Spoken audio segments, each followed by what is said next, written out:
सबसे पहले जो बात विचारणीय है आप लोगों को मैं बताऊं, किसी भी कुंडली में सबसे पहले चंद्रमा को देखिए कि आपकी कुंडली में चंद्रमा शुक्ल पक्ष के अष्टमी तिथि से लेकर के कृष्ण पक्ष के नवमी तिथि के बीच हैं, तो ये चंद्रमा बल से युक्त चंद्रमा कहे जाते हैं। ये चंद्रमा शुभग्रह के भांति शुभग्रह के रूप में परिभाषित होते हैं। ये पहली बात है। दूसरे नंबर पे आपको सबसे पहले जिस विषय को ध्यान में रखना है वो ये है कि आपकी कुंडली का लग्न कितने अंशों का है।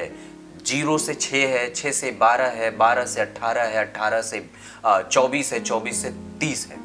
24 से 30 में जैसे जाए और 0 से 6 में जैसे जाए, ये थोड़ी सी स्थितियां दोनों ही तरफ थोड़ी थोड़ी व्यक्ति के व्यक्तित्व, व्यक्ति के स्वास्थ्य, व्यक्ति के जीवन में घटने वाली घटनाएं और व्यक्ति के प्रभाव को प्रभावित करने वाली होती हैं। प्रभाव को प्रभावित करने का अर्थ मेरा है कि व्यक्ति के प्रभाव में कमजोरी भी आ जाती है। बाकी जैसे 12 से 18, 18 से 24 तक की स्थिति बड़ी ही मजबूत और सुदृढ़, अनुभवी, ज्ञान संपन्न और साथ ही साथ व्यक्ति को भविष्य को समझने की शक्ति देने वाले होते हैं। ये दूसरा आपके लग्न के डिग्री पे मैंने बात कही। तीसरे नंबर पे आपको ये देखना चाहिए कि लग्न के नक्षत्र की स्थिति कैसी है।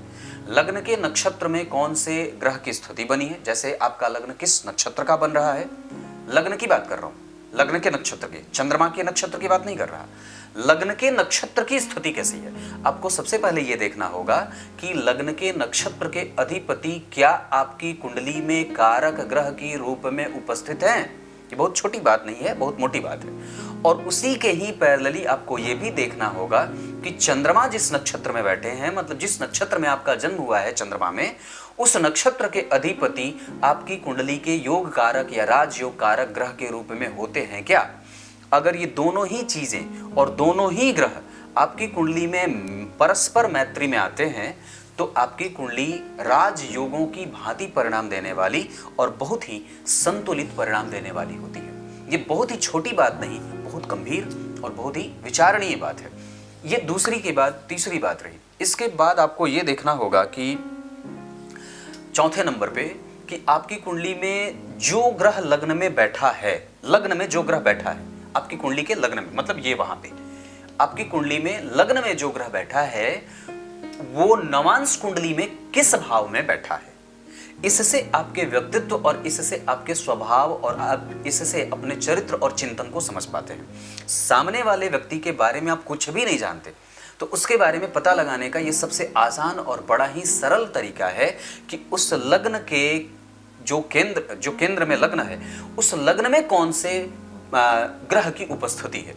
वो ग्रह जहां बैठा है नवांश में, उससे आपके व्यक्तित्व और वो कैसा बैठा है, शत्रु की राशि में बैठा, मित्र के नवांश में बैठा है, केंद्र में बैठा है, त्रिकोण में बैठा है, अष्टम, छठवें, 12वें और त्रिक स्थान या दुह स्थान में बैठा है, तो उसके आधार पर उसके व्यक्तित्व का जो है वो प्रभाव वो क्षुब्ध और कुंद होता रहेगा, कमजोर और प्रभावित और मजबूत भी होता रहेगा। अगर वो बढ़िया बैठा है तो निस्संदेह व्यक्ति का स्वभाव शांत, सरल, धीर, गंभीर और पुरुषोचित होता है। अन्यथा वो थोड़ा ढूलमूल, शांत नहीं होगा, थोड़ा चंचल होगा, व्यवहारिक जगत पे, व्यवहारिक धरातल पे उसका प्रभाव कमजोर होने वाला होगा। ये चौथी बात है अगर आप उसके व्यापार और व्यवहार को समझना चाहते हैं तो।